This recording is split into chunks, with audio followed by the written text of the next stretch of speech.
নমস্কার বন্ধুরা, আবার একটা চিকেনের রেসিপি।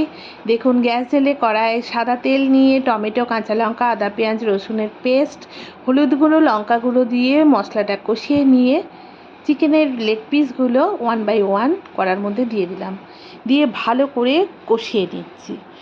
এরপর অল্প চিনি দিয়ে আবার চিকেনটা মশলার সঙ্গে ভাজছি। দেখুন, আমি হাতেতে মেহেন্দি করেছি। হ্যাঁ, খুব ভালো লাগছে আমার হাতগুলো দেখতে। ডান হাত বাঁ হাত সবেতেই করেছি। এরপর কষা অনেকটাই এগিয়ে গেছে, চন্দ্রমুখী আলু যোগ করে দিয়েছি। দিয়ে যতক্ষণ না এইভাবে তেলটা ছেড়ে আসবে ততক্ষণ কষেছি। তারপর জল দিয়ে দিয়েছি, দিয়ে গ্যাস ফুল দামে এবং ঝোল ফুল স্পিডে টকবক করে ফুটছে। গ্রেভিটা যেরকম দরকার সেরকম পর্যন্ত ডেনসিটিতে আসলে আমি গ্যাসের সুইচ অফ করে দিলাম। অ্যাকচুয়ালি আজকে খুব তাড়াতাড়ি চিকেন কারি দরকার ছিল, তার জন্যই এটা করা। আমরা এটা রুটির সঙ্গে খাবো। কীরকম হবে